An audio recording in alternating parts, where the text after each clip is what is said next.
Boa noite a todos. É com muita alegria, é com muita satisfação que estamos mais uma noite de quinta-feira, né, retornando ao nosso reencontro.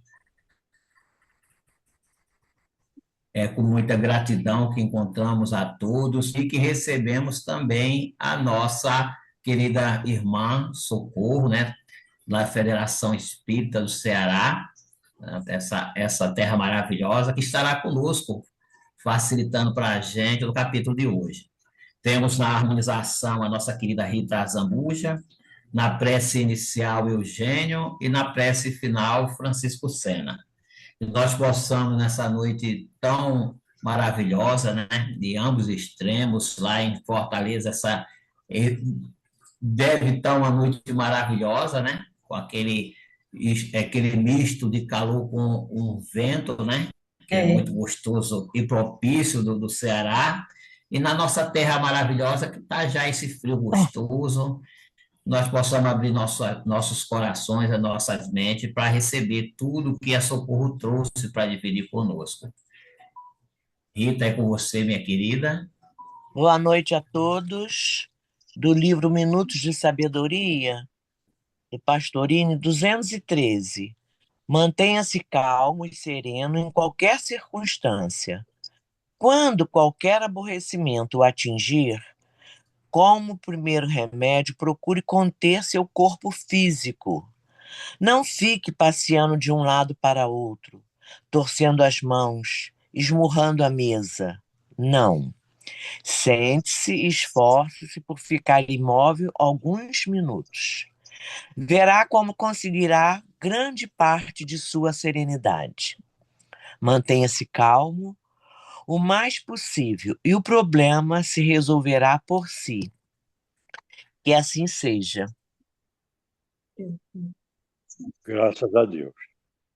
Irmãos queridos, vamos orar, agradecendo ao nosso Pai Maior, ao Criador de todos nós, ao Deus que com justiça e bondade nos inspira e orienta, a Jesus, esse nosso querido Mestre de amor, caminho, verdade e vida, a espiritualidade bendita que inspira e orienta os trabalhos desta casa, nossos estudos e a cada um de nós assiste.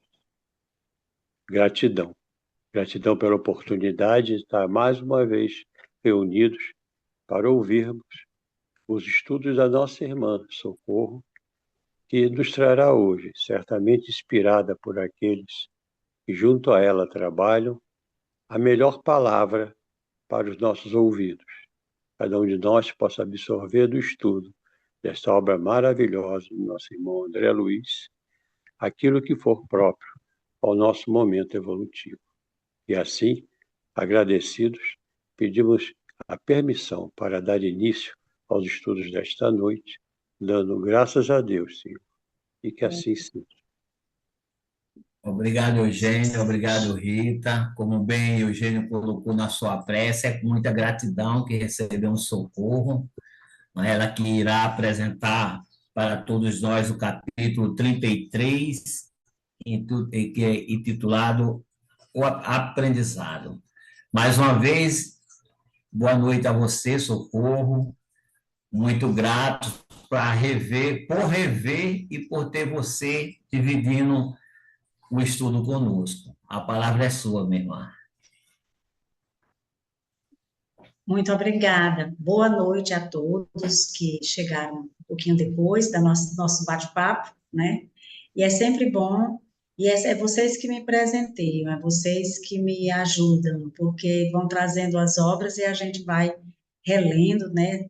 Se preparando um pouquinho para rever o que a gente já tinha visto e outras vezes até nem lembrar mais. Então, é uma lembrança muito boa. Sintam-se abraçados por nós aqui do Ceará, na minha pessoa, né, Socorro Souza, e agradecido, né, por esse momento.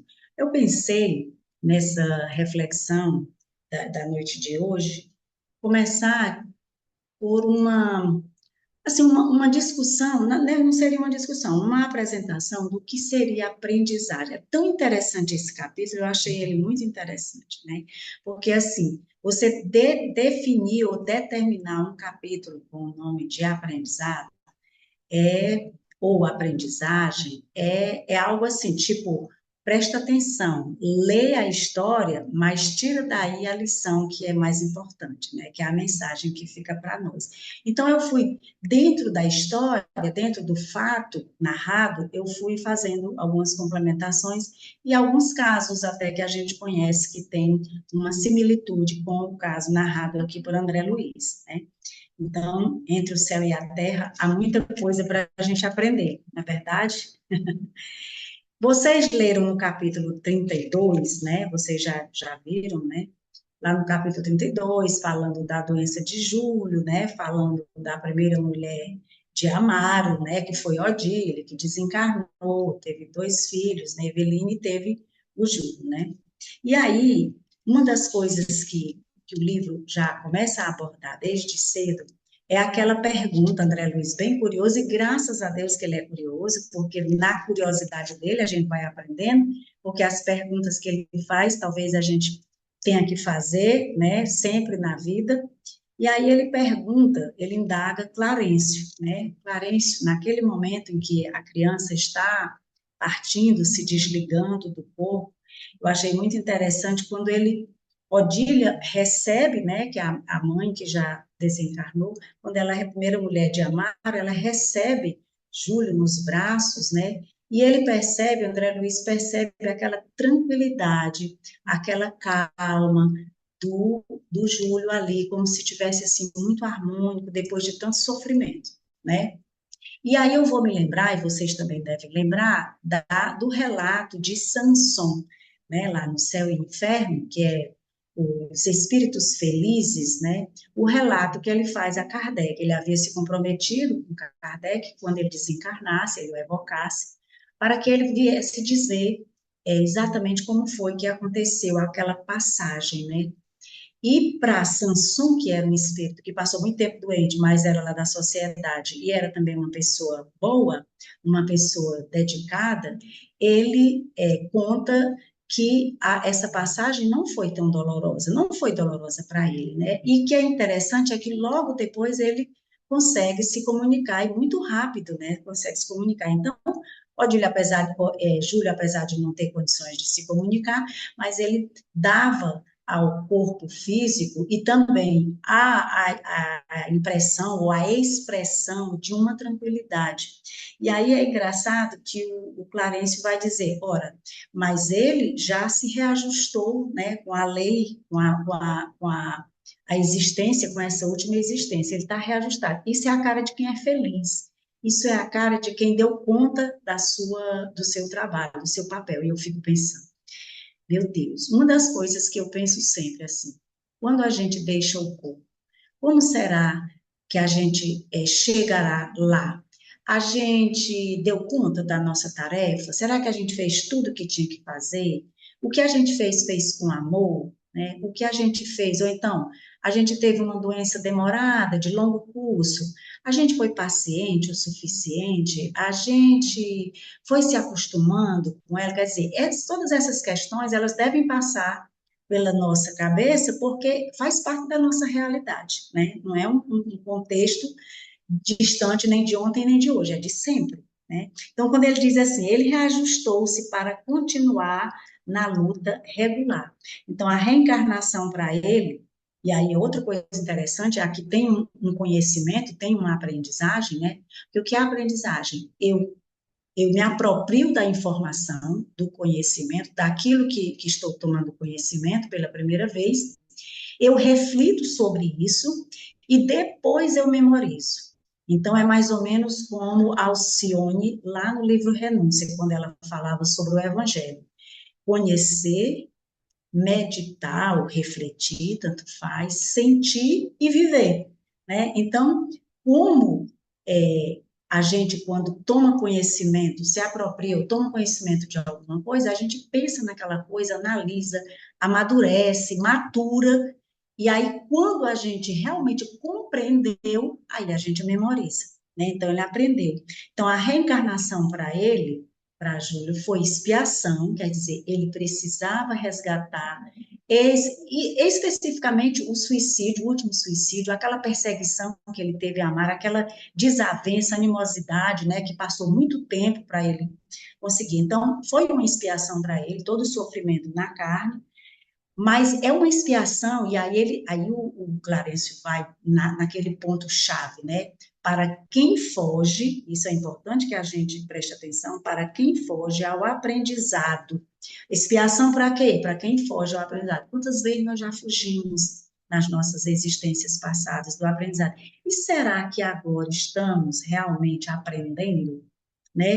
Aprendendo, compreendendo que para chegar no viver, a gente passa pelo conhecer, meditar, sentir. Será que a gente sente mesmo? Como é que a gente sente o que a gente está aprendendo quando a gente está lendo o Evangelho, quando a gente está estudando o EJA, o EAD?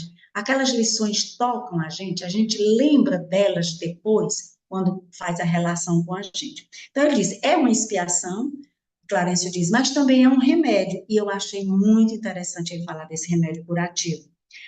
E uma passagem muito interessante, quando ele diz, quando ele eliminou a ferida que trazia nos tecidos da alma. Quantas feridas a gente traz nos tecidos da alma. E eu me lembro de uma amiga, presidente de um centro espírita aqui no Ceará, ela teve um câncer, descobriu assim, tomando banho, descobriu que tinha um nódulo na mama, e aí ela já tinha sido advertida numa reunião mediúnica que ela passaria por alguns desafios, mas que esses desafios representavam uma espécie de, esse foi o nome que ela chamou, mas eu acho que o espírito falou outra coisa lá, de expurgo, ela tinha que limpar, ela tinha que expurgar alguma coisa que precisava, que era necessário, mas que ela ficasse tranquila, né, que ela ia conseguir vencer, e graças a Deus ela realmente venceu, mas ela venceu de um jeito que poucas pessoas vencem. Ela mora na Serra, aí lá é 15 graus, entendeu? Aqui no Ceará, mas lá é Nova Friburgo. Então, ela descia a serra, ela saía do centro espírita, descia a serra, fez a cirurgia, fez tudo direitinho, tomou não sei quantas quimioterapias. Como ela vinha tomar a quimioterapia aqui em Fortaleza, ela descia a serra, vinha aqui no centro espírita, dirigindo, tomava o passe e ia para a quimioterapia. Quando ela saía da quimio e depois da rádio também, ela vinha para o centro espírita, tomava um passe para poder 2 dias depois voltar. Tinha dia que ela vinha muito acabadinha, mas ela vinha. Então, eu acho que nesse caso foi um remédio curativo que talvez tenha eliminado a ferida que o espírito falou que ela precisava estudar, mas ela fez com tanta maestria, ela fez como verdadeira espírita talvez deveria fazer. É claro que cada corpo é diferente, cada pessoa reage diferente, a doença também é diferente, o organismo é diferente, né? Mas mesmo assim, era muita coragem, era mulher, descia a serra, né? São 2 horas de viagem, descia a serra e vinha para tomar quimioterapia e radioterapia. Graças a Deus que até hoje já está com uns 4 anos, está bem. Então, ela sabia, quando ela descobriu, ela lembrou da mensagem que ela havia recebido há um ano atrás, né? Mas ela pensava que eram outros desafios, né? Que poderia ser alguma coisa familiar, enfim. Então, quando o Clarencio diz, com o remédio curativo que eliminou a ferida que trazia nos tecidos da alma, a gente lembrar das nossas mazelas, né? Quando a gente está mazelado com alguma doença, com alguma coisa. E aí ele diz, muitas vezes a carne é o filtro. Olha que interessante, é o filtro que retém as impurezas do corpo espiritual. Então, as nossas doenças, se não foram adquiridas nesta existência, né, por uma vida mais desregrada, elas, no nosso corpo, está lá as predisposições que são exatamente retratos das impurezas que trazemos no perispírito, né, no corpo espiritual. Aí ele diz assim, não, mas a futura existência dele, ele já virá de corpo sadio, conquistando merecimento, vai obter uma nova reencarnação devidamente planejada, sem elevados objetivos, com elevados objetivos de serviço. E aí o André Luiz, curioso, diz, mas tão pouco tempo, né? As pessoas quando chegam na nossa casa espírita, a de vocês também, eu acredito, dizem assim, mas como é, a gente passa muito tempo para reencarnar, fulano já faz tanto tempo que desencarnou, ou então, fulano já pode dar comunicação, fulano vai reencarnar tão rápido, ou então fulano demora 1000 anos, não sei quantos anos, quando a gente vê os relatos na mediúnica, né? Quantos anos fazem que essa pessoa desencarnou e ela ainda está nessas condições? Então, ele já vai, ok, beleza, eu espero que a gente também chegue lá assim, né? E vai regressar à Terra em elogiáveis condições de harmonia. A harmonia espiritual, né, que vai dar a ele a condição de conduzir elevados trabalhos, nobres trabalhos, né? E aí, a gente que entra no movimento espírita, né, na doutrina espírita, a gente também fica fazendo essa reflexão, né? Quando retornaremos? Quando você vê no nosso lar um pouquinho de tristeza no Lísias, porque vai voltar, será que a gente vai estar suficientemente preparado para retornar, né? Então ele voltará para a Terra logo, logo. Esperamos que sim, diz Clarencio, né? Porque as coisas podem mudar. Quando a gente está lendo a obra de André Luiz, a gente vê muitas coisas que, inclusive aqui, né, que poderia, por exemplo, o Mário Silva, que é o enfermeiro, que a gente vê lá na frente, né? Poderia ter acelerado a morte de Júlio? Poderia, porque o jato de sombrio, né, de ódio que ele jogou no menino, da fragilidade dele, poderia ter antecipado. Mas, como diz Clarence lá no final, o que é que ele diz? Ele diz, de qualquer maneira, ele desencarnaria, né? Mas a gente chega isso lá na frente. Então, ele precisava também outro aprendizado.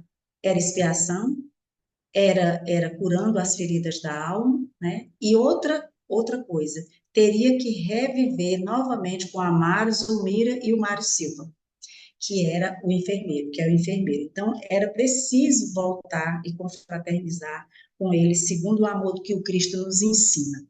E aí vocês também, como eu, a gente atende muito no Centro Espírita, muitas pessoas que vêm reclamando de parentes, de conflitos de família, mãe que não gosta do filho, filho que não gosta da mãe, e a gente fica tentando explicar, às vezes a pessoa não tem conhecimento ainda, tentando explicar por que essas coisas acontecem, e as pessoas ficam assim, sem entender direito. Elas acham lógica na resposta, mas elas não querem, muitas vezes elas não querem entender. E aí a gente tem que apelar para o Evangelho, o amor de Cristo, né? E o amor que ele nos ensinou. O que é que a gente está fazendo? Quando é que a gente vai realmente amar quem a gente, ou cuidar, ou ajudar quem realmente não nos ama ou tem conflitos conosco?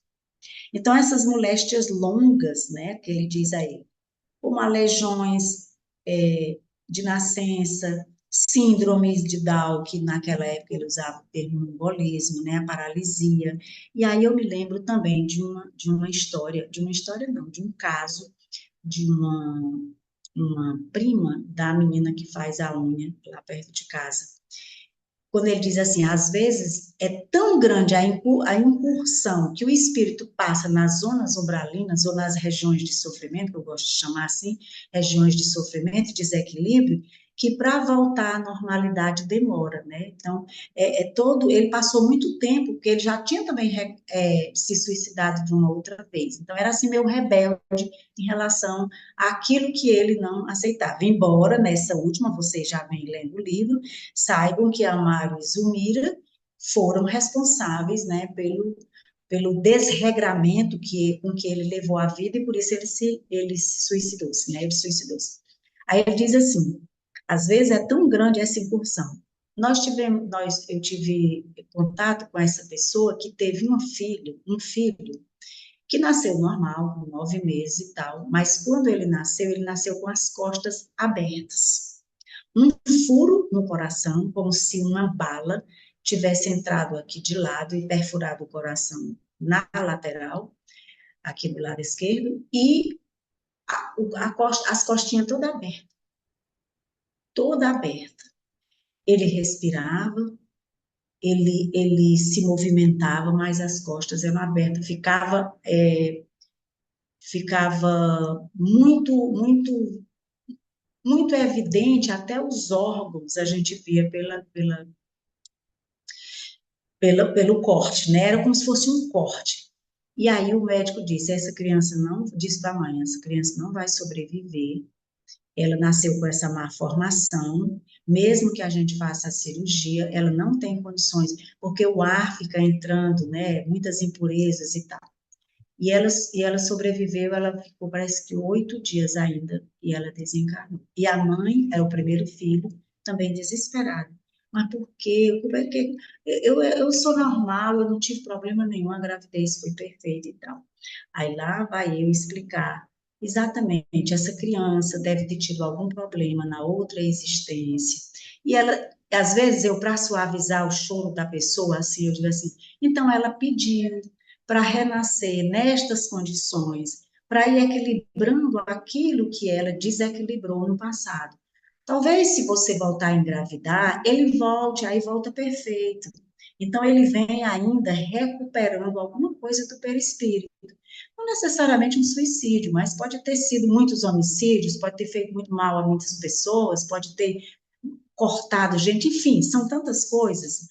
Mas eu conversei muito com ela e ela depois ela entendeu. Ela disse: olha, o que me faz, o que eu me conformo é que tem esta explicação, porque senão a gente fica pensando por que Deus escolheu a mim, eu com o primeiro filho, a mim, né? E aí eu digo para ela, mas também porque escolheria outra pessoa, a outra pessoa ia fazer a mesma pergunta, né? Então é tão importante o conhecimento da doutrina espírita, né? Embora tudo impacte a gente, né? Nós somos imperfeitos e vai nos impactar. A doença vai nos impactar, a morte física vai nos impactar, um caso desse vai nos impactar, mas a gente compreende. Então, ele diz, ele passou muito tempo nas regiões de desequilíbrio, então ele demorou a voltar à normalidade, mas quando voltou, trouxe uma dessas feridas, né, porque ele já vinha nesse caminhar, trouxe aí muitos sofrimentos. E aí, o Clarencio diz assim, ele o André Luiz, né? Falando das felicidades. Ele diz assim: a doença, fruto de 2 reencarnações como suicida, conquistou o merecimento e obterá uma reencarnação devidamente planejada, com elevados objetivos de serviço. Quando a gente está estudando, a gente pensa assim: não, mas a pessoa que suicidou, aí vai demorar, não, mas a pessoa fez isso, aquilo, outro, vai demorar muito. A gente lê o caso, por exemplo, não sei se vocês já leram o livro A Volta de Maria Antonieta.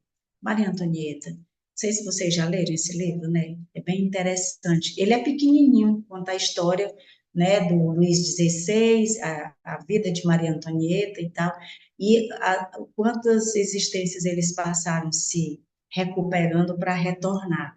E aí resolveram retornar e retornaram bem.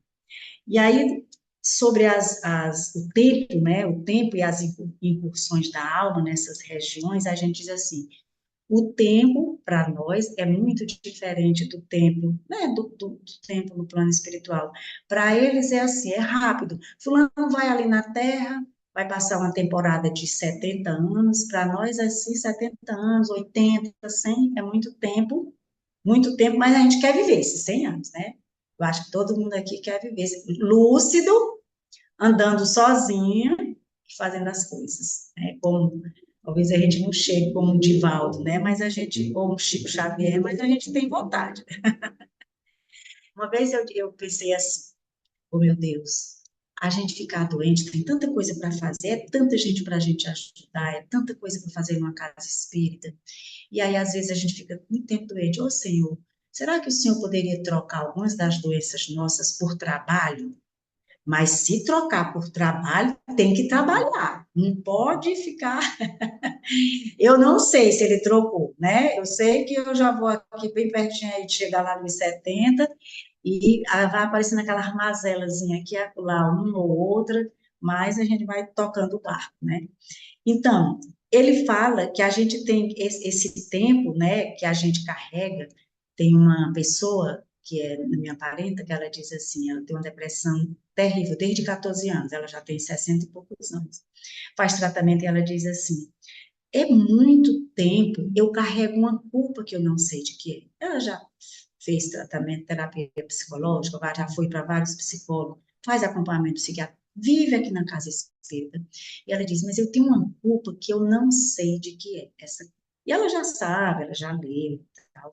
Aí eu digo, não queira saber, queira apenas se livrar dela através do trabalho. Se você puder fazer o que você puder se dedicar, você se dedique. E ela teve um filho especial. Ela teve uma filha especial que passou 8 anos, e esses 8 anos ela não falou, ela não andou, ela não caminhou. E ela tinha, era só era a primeira filha, também foi a única. Ela, foi tanto sofrimento que ela teve com essa criança. Depois, o Arnaldo Leite, acho que é Arnaldo Leite, ele mandou uma psicografia para mim lá não sei se eu já falei isso para vocês, lá de São Paulo, falando, ele era advogado, mas ele já desencarnou de câncer. Ele veio até aqui, bem quando estava bem pertinho de desencarnar. Ele, ele disse que essa menina, tinha desencarnado de suicídio aos 18 anos. E ela renasceu filha dessa menina que eu estou falando, que é minha parenta, e passou 8 anos. E aí ele disse: você pode ter todos os outros filhos que você quiser, o problema não é com você nem com seu marido, é o espírito que retorna para reequilibrar-se. Mas o que é? Ela não era espírita na época, mas o que é que eu tenho a ver com esse espírito que volta para se reequilibrar através de mim? Aí é outra história. Pegue Nossos Filhos São Espíritos, de Hermínio Miranda, e vai ler. Aí ela leu, aí ela começou a entender. Hoje a espírita já está aqui há muito tempo. Mas teve essa. E essa criança, depois de 2007 para cá, são quantos anos? Faz muito tempo, né? 2007. É. Ela manda, agora, recentemente, ela mandou uma comunicação através do avô, né? Falando da paciência. Olha o que é que ele diz: olha, é para esse tempo de normalidade exigir esforço, sacrifício e paciência. Falando da paciência que a mãe dela teve com ela, das músicas que a mãe cantava, das dores que ela sentia, e que o avô estava ajudando ela no plano espiritual, e falava também de uma espécie de resgate que a mãe também estava passando, né? Porque ela tem depressão desde 14 anos. Né? Ela tentou suicídio umas 2 vezes. Depois que ela tornou-se espírita, e que frequenta e trabalha mesmo, vem para a evangelização, vem para o Dia da Vibração, está no ESD, está na Mediúnica, estudando, então ela participa das caravanas, dos nossos trabalhos de ação social, então isso vem ajudando ela, que ainda hoje ela tem essa depressão, muito forte, né? Mas graças a Deus é esforço, sacrifício e paciência que nós precisamos aqui nessa vida. Ele compara com a argila, eu achei muito legal essa comparação. Compara com a argila, né, para virar cerâmica. Então, para a gente virar essa cerâmica, né, para a gente ter esse reequilíbrio, é preciso passar, a cerâmica, ela passa por um forno quente, né, quem já viu fazer telha, cerâmica, quem já viu fazer tijolo, quem já viu como é que faz. O metal também, que passa por aquele fogo, por aquele calor insuportável para se transformar. Então, nós passamos também, né? Aí ele diz assim: quando o espírito aprende alguma nesga de glória universal e desperta para as mais sublimes esperanças e sonha com esferas divinas, suspira pelo reencontro com amores santificados que os esperam aceitando duros trabalhos de reajuste. Às vezes a gente não quer sofrer nada, a gente não quer renunciar a muita coisa, a gente quer fazer as coisas do nosso jeito, com as circunstâncias, né, que a gente determina para elas, no tempo que a gente quer, e nem sempre é assim, né? Duros trabalhos, o que são algumas dezenas de renúncia, a gente que vive aqui, vamos supor, 50 ou 60, 70, 80, 90 anos, o que são algumas dezenas de renunciação na Terra com a excelsitude dos séculos de felicidade? Nós vamos lembrar de Maria João de Deus, né? Que sofreu tanto aqui, Chico sofreu, mas ela também sofreu, era muita fome, muita necessidade, sofreu quando desencarnou também, porque não queria largar os filhos, não tinha informação sobre isso, né? 25 anos depois, ela escreve para o Chico Xavier, naquela obra Cartas de uma Morta, e ela já falando de algumas visitas, né, que ela teve a chance, a oportunidade de fazer fora já da Terra, né?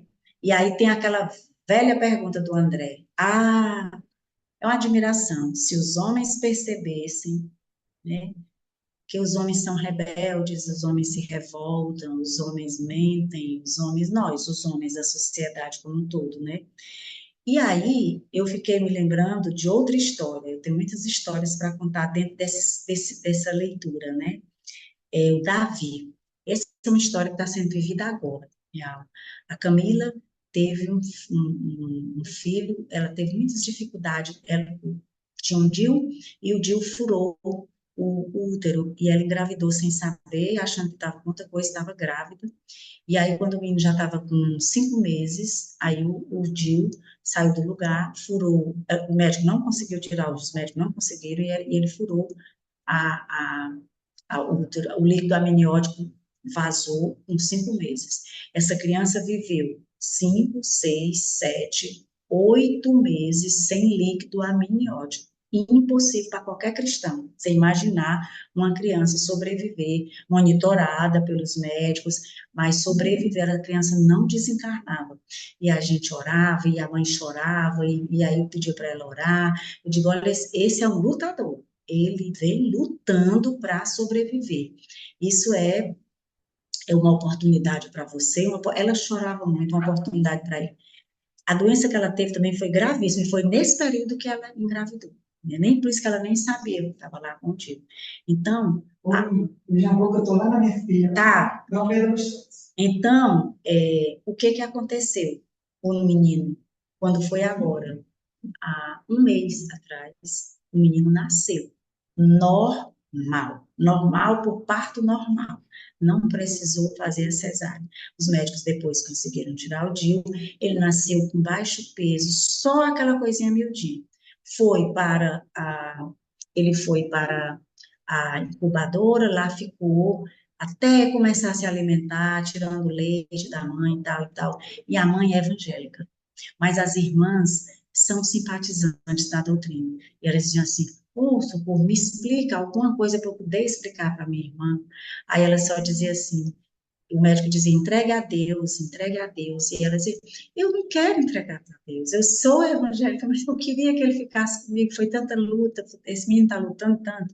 E ontem eu soube que ele tinha sido entubado novamente, mas você já olha para ele, ele já tem toda uma fisionomia, tudo direitinho, já está todo arrumadinho, já ganhou peso, ganhou tamanho, e ela está agora desesperada, com medo que o menino realmente, o médico disse que é muito difícil ele sobreviver, se ele sobreviver vai ficar com muitas sequelas, e ela está assim, ela e a família toda, né? Por que, elas me perguntam, por que, Socorro, por quê?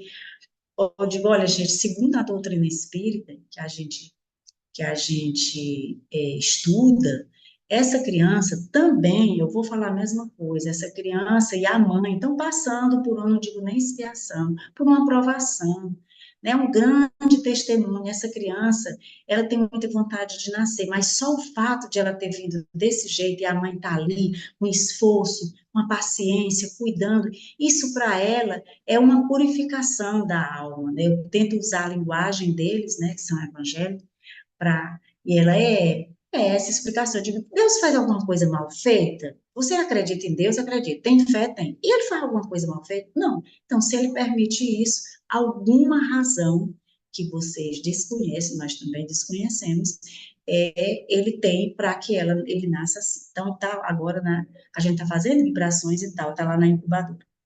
Então, o Clarence vai dizer, milhares de inteligência entre o berço e o túmulo estão procurando a própria recuperação. E eu digo que esse menino está procurando a própria recuperação, quando eu estava lendo esse livro. Devemos a nós mesmos tudo o que nos sucede de bem ou de mal. E o Hilário diz, a vida reclama, requer refazimento da paz. Né? A gente tem que buscar a paz, e o mundo está tão cheio de conflito, né? Mas que cada um de nós possa construir essa paz dentro de nós.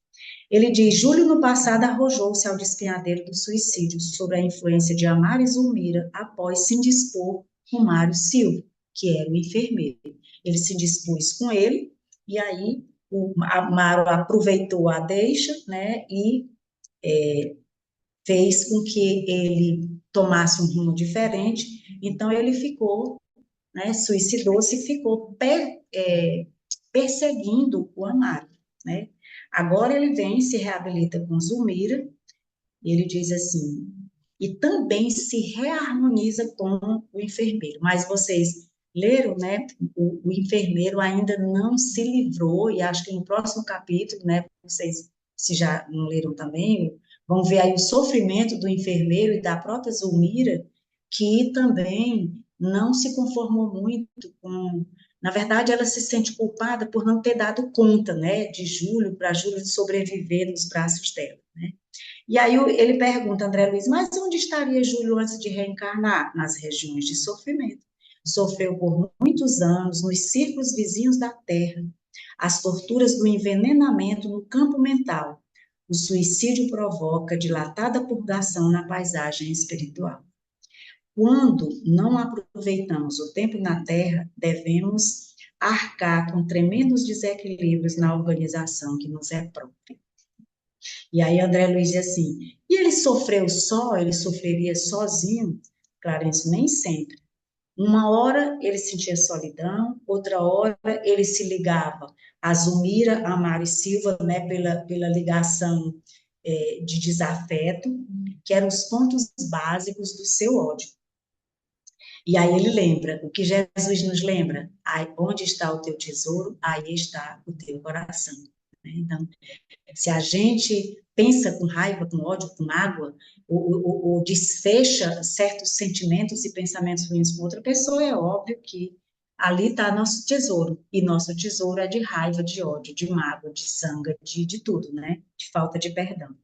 E mantamos pessoas e lugares e objetos que nos liguem aos sentimentos. Influenciava Amaro com mais intensidade. Nas regiões purgatoriais, perseguiu o tempo todo. E quando Amaro, que antes era o Armando, né, que também não fez lá muita coisa boa, reencarnou, continuou cobrando com ele as queixas, as reclamações, e lhe afligia a mente. Então, o pobre do Amaro era doido para casar logo, para ter um filho, para poder receber esse desafeto do passado, né, que era Júlio. Então, Amaro muito cedo procurou, né, já trazer essa criança de volta, porque ele era atormentado, né, com certeza durante o sono eles travavam muitas discussões.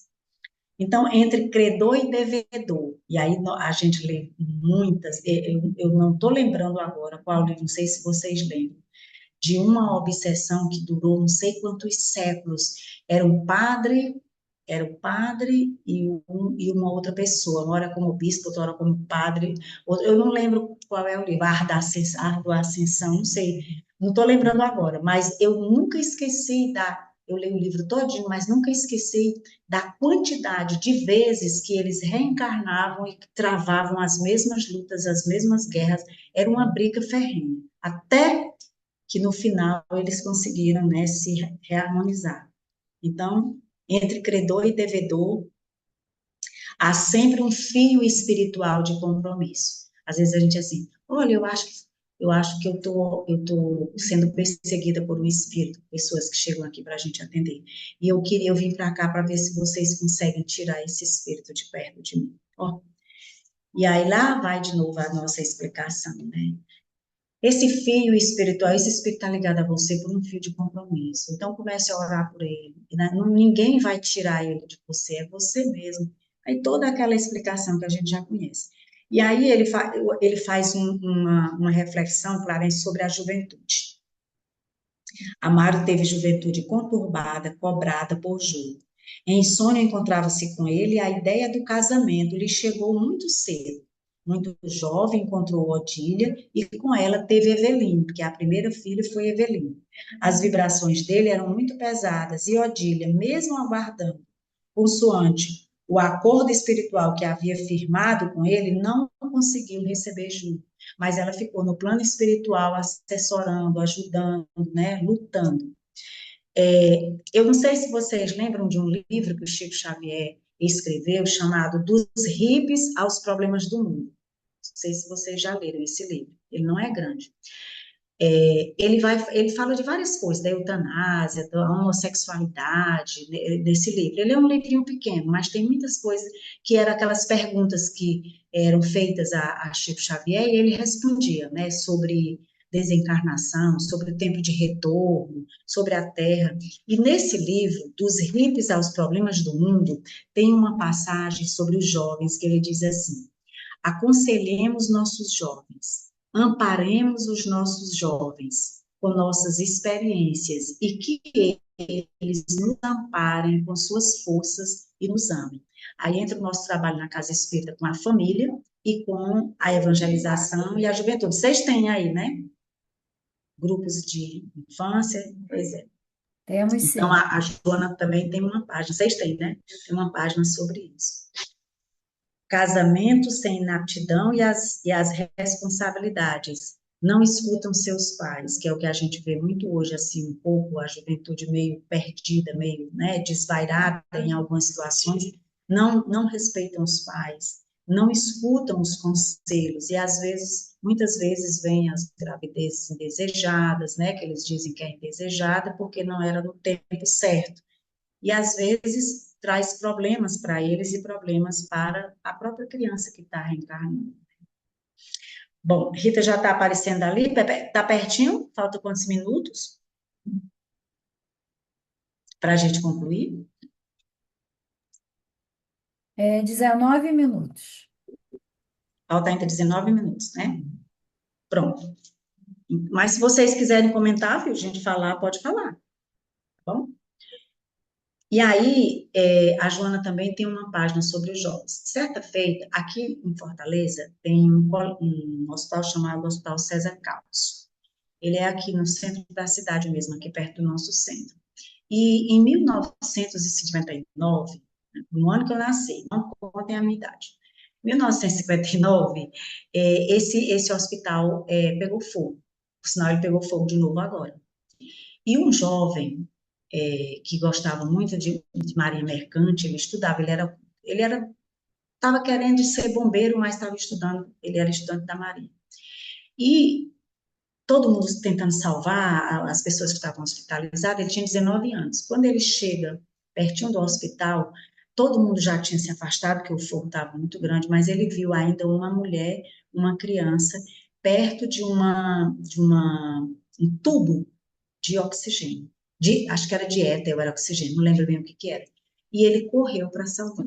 Quando ele correu, houve a explosão e ele morreu queimado, né? Muitos anos depois, eu nem sabia dessa história, eu vi o busto dele ali na praça quando eu passava, mas eu não sabia, assim, dos detalhes, não sabia se era, ele era homenageado no Corpo de Bombeiros, é homenageado pelo governo do estado, toda a vida, até no cemitério São João Batista, quando a gente vai, tem uma faixa lá, homenageando ele, né, porque foi um herói e tal, não sei o quê. E aí, isso passou há uns 2 anos atrás, a gente recebeu uma mensagem dele. E essa mensagem era muito parecida com essa daqui. Agora ele dizia assim: escutem os jovens, ouçam os jovens, conversem com os jovens, falem com os jovens, trabalhem com os jovens, deixem os jovens trabalhar nas casas de oração onde vocês residem. Ele não era espírita.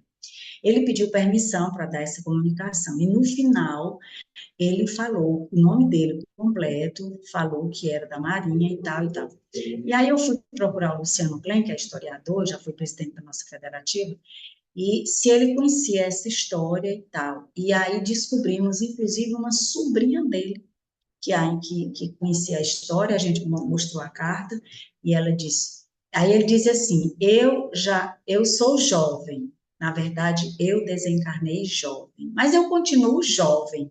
O jovem é alegre, sejam alegres, deixem que o jovem, ele não usou a palavra protagonista, mas que o jovem tivesse a oportunidade de ser protagonista, né, de aprender, de dar palestra, de participar, porque às vezes a gente relega muitos jovens, deixa para fazer coisas de só menos importância, né? E aí ele falava, mas escutem os jovens, ouçam os jovens, pais, conversem com os jovens. E aí ele lembrava que era como se esse grupo de jovens estivesse passando por um período muito difícil aqui na transição, né, que nós estamos vivendo. E aí ele fazia essa alerta. Então, eu me lembrei muito dos comentários que Clarence faz aqui sobre os jovens, sobre a juventude, né? Quantos problemas a gente está enfrentando, e até mesmo suicídios, né, os jovens, né? Bom, aí ele fala também muito sobre os anjos de guarda, porque André diz, e não tinha um anjo de guarda lá para, né, para cuidar, para amparar, e aí ele vai fazer, que a gente estuda, tanto no céu, no livro dos Espíritos, né, como no céu e inferno, a gente estuda muito sobre os anjos de guarda. Aí ele diz, anjo é mensageiro, e pode ter mensageiro do bem, e pode ter mensageiro do mal, né? Mas aí ele vai fazer a diferença entre o anjo da guarda, que é aquele espírito que é superior a nós, né, e que escolhe muitas vezes vir para nos ajudar, a cabeça dura, teimosa, mas ele está ali porque ele também evolui na medida em que ele ajuda o seu protegido, né, a pessoa que ele cuida, né? Então, ele também evolui, mas ele é muito mais evoluído. É aquela pessoa que se responsabilizou para estar com você durante toda aquela existência. Mas aí ele vai dizer, mas tem outros anjos também. Mãe é um anjo. Mãe também é um anjo, né, na Terra, para cuidar dos filhos. Um familiar, um parente, um aderente, uma pessoa que foi pai ou mãe de outra existência que resolve acompanhar aquele ser ali. Então, as mães são anjos. E os benfeitores espirituais são exatamente aqueles que que acolhe essa ideia de ser anjo da guarda, né, de proteger alguém. Mas há muitos espíritos, a gente tem uma carrada de gente, eu brinco aqui no Ceará, a gente tem uma carrada de gente auxiliando a gente e a gente ainda dá para trás, né? A gente tem o protetor, né, que diz, presta atenção, menino, tu não faz essa besteira, mas a gente faz. A gente tem um familiar, uma mãe, um pai, um parente, uma avó, que está ali, não pode fazer tudo, coitada, deve sofrer horrores, né, porque vê que a gente não escuta os conselhos, né. Então, a gente tem muita gente, eu digo que a gente dá trabalho demais para os espíritos. Quando a gente está na reunião mediúnica, não sei se vocês percebem isso, os espíritos que vêm ainda sem saber que desencarnaram e tal, aí a gente tenta ali conversar, dialoga, e aí eu digo assim, minha gente, no final da reunião, normalmente a gente conversa, eu digo, minha gente, a gente dá muito trabalho para os espíritos. Olha a quantidade de espíritos que tem numa reunião mediúnica, e olha, a gente tem aqui dois, três, por exemplo, três psicofônicos, aí falta dois, vem um. Quantas pessoas a gente deixou de atender? Né? E será que aquele dia não era um dia que você devia renunciar, é um aniversário, alguma coisa que você tinha? Não falte. Então, a gente está trabalhando. É espírita, mas é uns espíritos espiritados, que às vezes dão trabalho para os espíritos. Eu sempre digo, quando a gente está em reunião, eu digo, olha, nós somos teimosos, rebeldes, então é necessário que a gente introjete o que a gente está lendo, que a gente, aí vai para a história da vivência, lá de Alcione, né? Conhecer, a gente já conhece. Eu estava no Encontro Nacional do Evangelho Rede Vivo, lá em Brasília, e nós tivemos várias comunicações. Se vocês acompanham o Reformador, vocês devem ter visto alguma delas. Uma era de Estevão, de Paulo Estevão, acho que foi publicada no Reformador. Outra era Paulo Estevão, outra, meu Deus, qual eram as outras? Eram as três comunicações, assim, de espírito, sim, de Santo Agostinho. Essa ficou para ser publicada no Reformador depois, mas eu acho que ela já saiu. Na época a gente leu, a Marta leu, a Marta estava ainda, né, estava naquele momento bem recuperado dela, foi em setembro do ano passado, a Marta, e ela leu essas mensagens e ela disse que teve a presença de muitos espíritos ali naquele momento. E aí, naquela hora, o Estevão, na mensagem de Estevão, que foi até o coordenador da área de atendimento espiritual, fez a reflexão, na mensagem dele, ele diz assim: não é mais hora para conhecermos tanto, porque já conhecemos bastante. É hora de aplicar o que conhecemos. Nós estamos no período da vivência, da vivência. Então, não há mais. E aí eu me lembro de Bezerra. Bezerra dizia, já não há mais tempo. No começo ele dizia, o trabalho de unificação é urgente, mas não é apressado. Já nas últimas mensagens de Bezerra, ele dizia, já não há mais tempo. E tem sido assim, né? Chamando a atenção para a gente.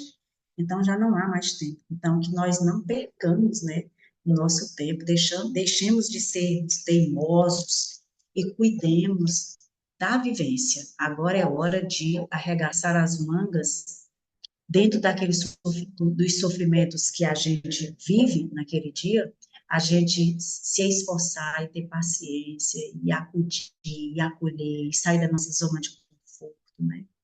Aí sim, aí o conhecimento se transforma em vivência.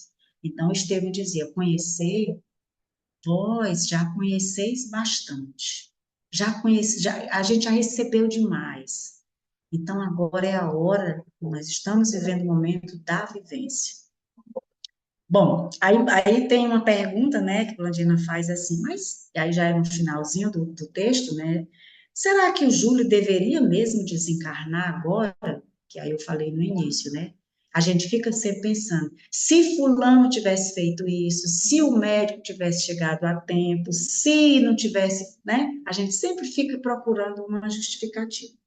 Mas eu sempre digo que, por exemplo, na Covid, muita gente desencarnou, e as pessoas vinham aqui nos perguntar, nossa casa não parou no tempo da Covid, e as pessoas vinham perguntar, mas por quê? Por que fulano assim tal? Eu digo, olha, normalmente a pessoa tem um tempo na Terra, pode ser 80 anos, 90 anos, 100 anos, mas às vezes já está próximo desse tempo, ela não iria desencarnar talvez agora, mas como veio a Covid, a espiritualidade aproveita. Então essa pessoa desencarnaria no próximo ano. A gente nem sabia, a gente só sabe da Covid, que é muita gente, porque está acompanhando, né? Mas ela desencarnaria no próximo ano, daqui a 2, 4, 5 anos, o que é 4, 5 anos para a espiritualidade? Então, é porque foi naquele período tumultuado, né? Então, a gente sempre pensa que, será que fulano deveria ter ido? Se tivesse chegado a vacina antes, se não sei o quê, se, Clarencio diz, sim, ele desencarnaria de qualquer jeito, ele já estaria mesmo no fim da sua aprovação, da sua expiação. A lei funcionou perfeitamente, não há lugar para dúvidas. Fique quieto aí, que Clarencio já respondeu, né? E aí vai no final, ele diz, aí os jatos escuros do pensamento de Mário Silva, na hora que ele dizia assim, não tem mais jeito, e chama o médico, eles perguntam, mas e esses jatos escuros que saem, né, do pensamento de Mário Silva? Aí, se não estivéssemos junto dele, ele teria ido mais cedo, mas iria no tempo, porque o nosso tempo é diferente. Ele teria abreviado a morte de Júlio e ainda assim a lei ter-se cumprida. Os pensamentos escuros voltaram para o enfermeiro, e agora ele experimenta o remorso de um autêntico assassino. Tchau, tchau. Por isso que ele escuta nos refolhos da alma o grito de assassino, é o remorso. Aí ele termina dizendo: em qualquer lugar e em qualquer tempo receberemos da vida de acordo com as nossas obras. Tomemos tempo, né? Fiquemos atentos a isso. Qualquer tempo, em qualquer lugar, tudo que a gente fez retorna, né? E aí, nesse próximo capítulo, vocês vão ver um pouco sobre o sofrimento, né, do nosso Mário Silva. Então, é isso, gente. Eu não sei se eu atendi aí as expectativas de vocês nessa reflexão, mas foi mais ou menos isso que eu preparei. Por isso que eu disse que era uma conversa. Nós que agradecemos, Socorro, as suas reflexões que você trouxe para dividir conosco, né? E realmente nós sempre queremos burlar o tempo, né? Nós achamos que nós somos detentores do tempo, então Isso. a gente nunca imagina que quando Jesus deixa escrito lá para a gente que Deus sabe que até um fio de cabelo cai da nossa cabeça, né? Então, quem somos nós para questionar o tempo da partida daqueles entes, né? Tendo em vista que a gente já havia visto a oração que foi feita por Júlio, né? Uhum. Em que o próprio pai ali já sente ali naquela resignificação que Deus sabe de tudo. O tempo dele era aquele, ele já tinha compreendido a mensagem. Mas você vê que André Luiz, como você diz, o repórter do além, curioso para trazer coisas novas para a gente, e como nós somos, né? Nós fazemos essas mesmas questões que André Luiz colocou, né? E quantos de nós, muitas vezes, na casa espírita, e cadê o anjo da guarda? Isso. Como o anjo da guarda fosse aquele camelinho lá do deserto que coloca a gente na corcunda para atravessar toda aquela caminhada do deserto, fazendo a nossa caminhada, compete a cada um de nós, não é É isso? verdade, é verdade. Boa lembrança, né? Isso. Eu vou Muito aproveitar obrigado, minha o amiga. socorro. É, a conversa foi ótima. Obrigada. É, e você começou falando, né, assim, ressaltando para a gente essa questão do próprio título do capítulo, que seria o aprendizado, e que seria justamente as oportunidades que a gente vai adquirindo, que a gente não dá tanta importância. E nesse fechamento que você fez falando da comunicação de Estevão, né, nesse congresso do ano passado, justamente a gente consegue fazer uma linha nesse processo desse aprendizado, dessa oportunidade, porque é justamente Uhum. quando a gente começa a aprender, a gente adquire o conhecimento, a gente aplica, né, aquilo que adquiriu e a mudança de comportamento nos traz uma nova oportunidade. Então, esse capítulo vai mostrar justamente esse todo esse caminhar de Júlio, né? E nós, com tantas informações que você nos trouxe, tantas questões que nós também, quando estamos nos nossos atendimentos na casa espírita, são muito semelhantes, né? Somos todos praticamente assim. A gente vai observando o quanto nós estamos ali no caminho para ajudar esses nossos irmãos. Porque nós mesmos, às vezes, é, podemos ter dúvidas, porque estamos aqui nesse nosso processo, dessa nossa aprendizagem. Muito É obrigada, verdade. viu? É verdade. Quando você passa por uma coisa e você chega, às vezes, escuta um sofrimento do tamanho do mundo, e diz, meu Deus, que dor muito maior do que a nossa, né? E a gente baixa a guarda e diz, aquieta, criatura.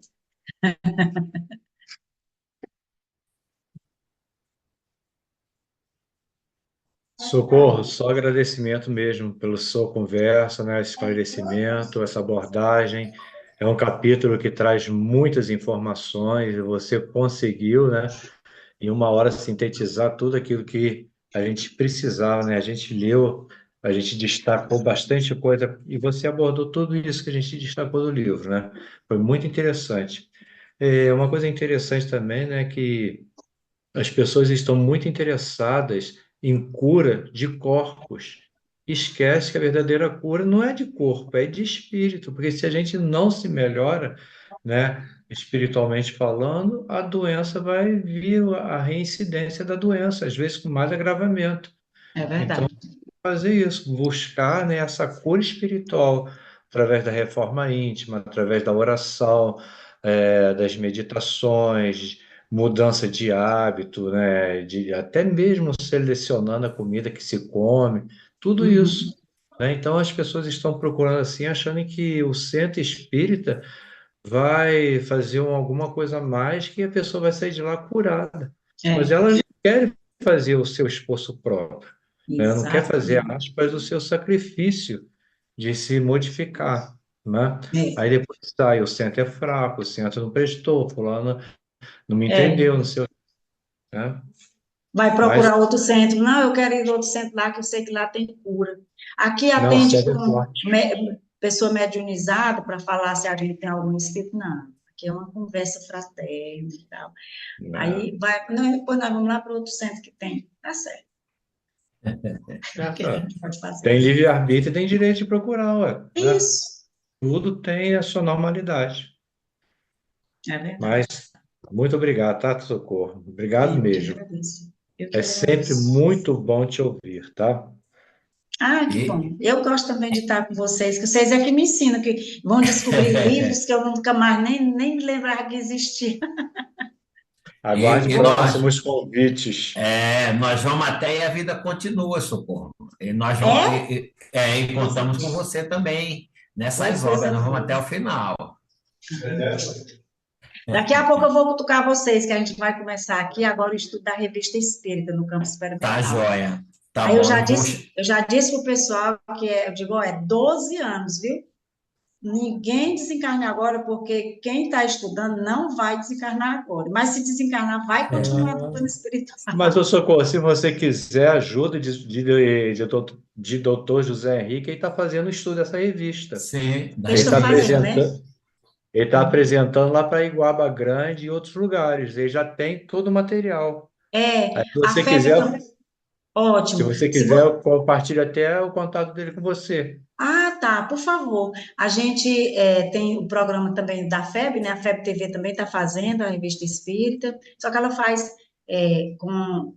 FEB TV é vídeo mesmo, né? É Sim. TV mesmo, né? É aquele diálogo, é o Carlos Campetti, aí tem pessoas de vários lugares do Brasil, né? Tem daqui também. Mas lá a gente está querendo fazer presencial aqui no campo experimental da FE, que é o Centro Espírita, mas a FE fica bem aqui, é vizinho.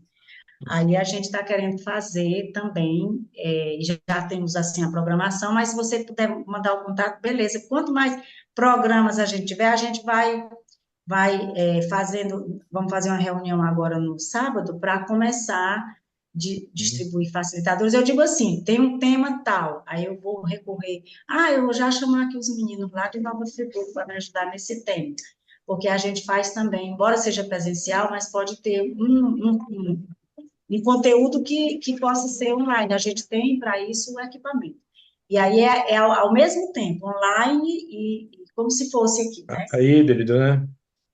Tanto a turma participa, que está presencial, que a gente tem uma mesa de som, e aí como quem está dando Ah, a palestra ou fazendo a facilitação. Falou. isso aí, Socorro. Chico, você encerra para a gente? Encerro. Então, hoje nós estamos recebendo socorro lá do Ceará. Semana que vem a gente vai receber lá do outro polo do Brasil, do Rio Grande do Sul, né? Que é Ah, bom. É do né? Oiapoque ao Chuí, né? É isso aí, Felipe Mascarenha. Não, Tá mas é bom? muito bom estar com vocês, a energia é muito boa, assim, a alegria, e esse estudo, né, é muito bom, ele traz, assim, muitas reflexões para a gente mesmo que está aqui, eu não estou dizendo, não vim dar palestra nem nada, vim fazer uma exposição breve, mas, assim, a gente sente que é uma coisa que flui, parece que flui, vem de lá, vai daqui, eu não sei, tem uma coisa estranha, mas é boa, é estranha, mas é boa. Isso aí, Socorro. Então, agradecemos a Deus a bênção da oportunidade de estarmos aqui reunidos em Teu nome para estudarmos mais uma página do Evangelho de Jesus à luz da doutrina espírita. Agradecemos imensamente a nossa irmã Socorro e rogamos a Deus que possa abençoá-la, que ela continue divulgando a doutrina espírita com esse carisma que ela tem, com essa boa vontade. E que todas as reflexões que ela compartilhou conosco, que possamos meditar bastante e assumir os nossos compromissos enquanto espíritas que somos. E pedimos a Deus que abençoe o nosso planeta Terra, vibração de paz para aqueles lugares que estão em guerra, ajudar os nossos irmãos que estão enfermos, aqueles que passam pelas intempéries da natureza, pelos abalos aí da natureza, que o seu amor que cobre, Senhor, a multidão de pecados, atenda cada um dos nossos irmãos necessitados. E assim, Senhor, queremos encerrar este encontro de almas com o Cristo, dizendo graças a Deus e que assim seja. Muito obrigado.